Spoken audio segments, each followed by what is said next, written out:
কৃষিতে বাংলাদেশ, মাটি ও মানুষের কথা। দর্শক, আজকে এই পর্বে আমরা আসছি ফুলপুর উপজেলার কৃষ্ণপুর একটি গ্রামে। ফুলপুর উপজেলা থেকে প্রায় 6 কিলোমিটার এখানে হচ্ছে কৃষ্ণপুর গ্রাম। এই কৃষ্ণপুর গ্রামে আসার উদ্দেশ্য হচ্ছে, আমার পাশে দেখতে পাচ্ছেন লটকন, যেটা অনেকে ববি বলে থাকে। তো আজকে আমরা যে জায়গাটা আসছি, এখানে একজন ভাই এখানে চাষ করেছেন, যিনি আগে চাকরি করতেন এবং চাকরির পাশাপাশি এই লটকন বাগানটা 2008 সাল থেকে শুরু করেছেন এবং এক একটা গাছ বেশ বড় এবং ফলে ভরপুর। আমরা আজকে এই গাছ সম্বন্ধে এবং এই ভুবি এবং লটকন সম্বন্ধে এবং এই বাগান সম্বন্ধে এবং এই চাষ সম্বন্ধে একটু আলোচনা করব।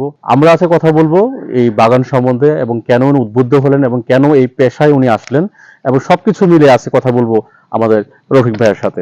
চলুন কথা বলি। আসসালামু আলাইকুম।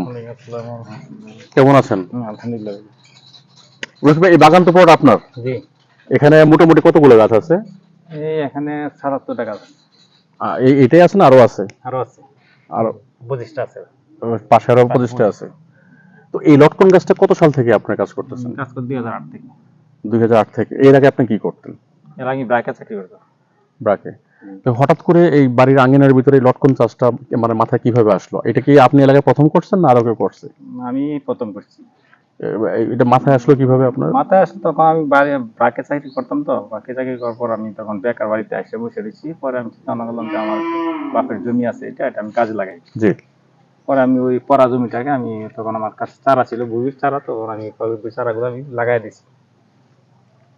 ওই জায়গা লাগাই দেওয়ার পর পরে আস্তে আস্তে 2008 থেকে শুরু, তো মনে করেন 12-13 থেকে ফল শুরু হয়েছে। তখন কি ছোট গাছ লাগাইছিলেন? ছোট গাছ লাগাইছি 4 ফুট 3 ফুট। এই ববি, এই যে লটকন এই গাছটা চাষ করতে যে এর প্রতিবন্ধকতা কি কি আছে? মানে আপনি তো প্রথম থেকে লাগিয়েছেন, জি।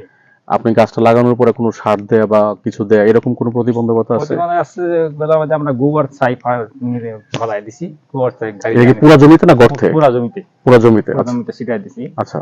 সেটা দেওয়ার পর ওই চারা আস্তে আস্তে উঠতেছে, প্রতি বছরই বাড়তেছে, বৃষ্টি হওয়ার সাথে সাথে চারা বাড়তেছে। বাড়ার পর আস্তে আস্তে যখন 4 বছর বয়স হলো, তখন ফল দেওয়া শুরু করলো। প্রথম বছরের ফল কেমন পেলেন আপনি? প্রথম বছর 5-6 হাজার টাকা পেয়েছি। 5-6 হাজার টাকা। 5-6 হাজার টাকা। তো এখন এই ববিটা যে এটা যে হয়েছে, এটা কি আপনার পরিপক্ক হয়েছে? না না না, এটা তো আরো হবে। আরো 15 দিন 20 দিন টাইম নেবে। আরো 15-20 দিন। এখন আপনার এই যে পুরো 100 বাগানে কিরকম ফল বিক্রি করেন আপনি? পুরো 100 কাছে। গত বছর কত টাকা ফল বিক্রি করছেন এখানে? গত বছর আমি 2,65,000 টাকা পেয়েছি। বাগান বিক্রি করে দিয়েছেন।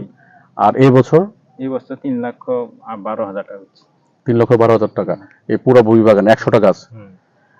এগুলো এই যে গাছগুলো রক্ষণাবেক্ষণ করার জন্য কোনো সার বা কিছু দিতে হয় এখন এই সময়টা? না, এই মুহূর্তে সার ব্যবহার নাই।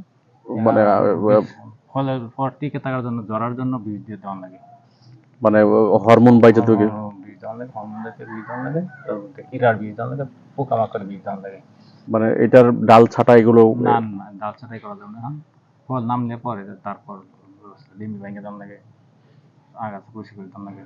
আচ্ছা, এদিকে যে আমরা একটা গাছ দেখতেছি এখানে, এই গাছটা আপনার ফল ধরছে, ধরার পরে আপনার এরকম হয়ে গেছে একটু এগুলা হয়ে যায়, এরকম হয়ে যায় হঠাৎ হঠাৎ।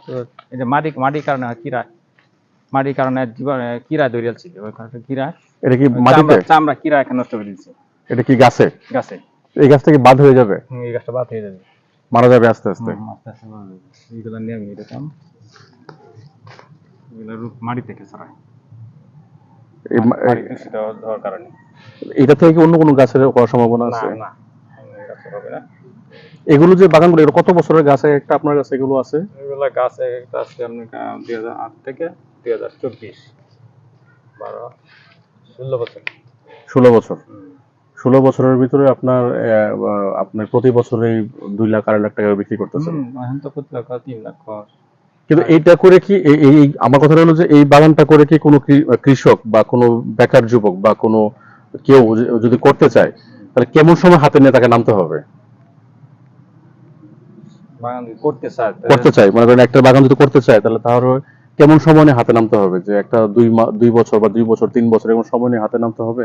জি, অবশ্যই 3 বছর সময় লাগবে। 3 বছরের সময় লাগবে। আর ফলন তো মাশাআল্লাহ ভালো হয়েছে আপনার এখানে। 4 বছর মাত্র ফলন আসতে পারে। এই যে লটকন ধরলো এতগুলো, এই লটকন যখন ফুল আসে তখন কি কোনো স্প্রেইং সিস্টেম করতে হয় যে ফল বেশি আসার জন্য? তখন আমাদের ভিটামিন দিতে হয়, হরমোন? হরমোন দিতে হয়। হরমোন দিলে আপনার ফলনটা ফলনটা ভালো আসে, মানে ফুল ফল বৃদ্ধি পায়। ফুল ফল বৃদ্ধি পায়। তো আপনার এই যে ফুল ফল যে বৃদ্ধি পায় এতে কোনো ক্ষতি হয় না? না না না, ক্ষতি হয় এতে কোনো? না না না, কোনো ক্ষতি নেই। আপনার এই যে লটকন বেচার পাশাপাশি লটকনের চারা তৈরি করেন আপনি? না, এখন চারা তৈরি করি নাই। মানে চারা তো বিক্রি করেন আপনি? এখন বিক্রি করি নাই, আগে বিক্রি করছি। ওই সময় তখন ক্রাইসিস ছিল চারার, এখন ক্রাইসিস না, বেশি চারা ক্রাইসিস এখন চারা অ্যাভেলেবেল? হ্যাঁ, এবার পর। আপনার এই যে এই গাছটার এই যে এই ফলটার এখানে যেগুলো ধরছে এরা কি ওই যে যারা পার্টি এরাই এসে নিয়ে যাবে? ওরা এসে নিয়ে যাবে, আসলে ওরা এসে নিয়ে যাবে। ওরা এসে নিয়ে যাবে না?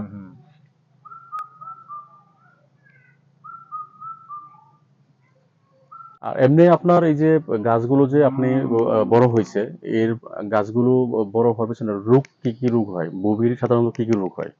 আপনি তো 2008 সাল থেকে কাজ করতেছেন, মানে এই লটকন গাছের আপনার কি কি রোগ বালাই হইতে পারে? লটকন গাছের রোগ বালাইটা হলো আমাদের, আপনি গ্রামের ভাষায় বলেন, সমস্যা নাই, আমরা বুঝে নেব। আমাদের কিরা একটা আক্রমণ করে কিরা কোথায় মাঠে গাছে? ছিদ্রকারী পোকা।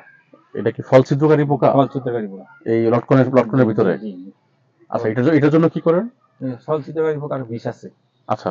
বিষ দিয়ে দিলে পরে আর ওইটা আক্রমণ করতে পারে না। আর পাতার কোনো রোগবালাই আছে? না না, পাতার কোনো রোগ বালাই এখন নাই। আর এটা কি প্রতি বছর সার টার দেওয়া লাগে? না না, প্রতি বছর সার দেওয়া লাগে না। সার গাছ যখন বৃদ্ধি খুব কম হয়েছে তখন আমরা সার দিয়ে দিচ্ছি, এখন আর সমস্যা নাই। এখন চাই করে ফেলাই দিলে আর কোনো সমস্যা নেই। একটা ববি গাছ আপনার কত বছর ফলন দিবে আনুমানিক?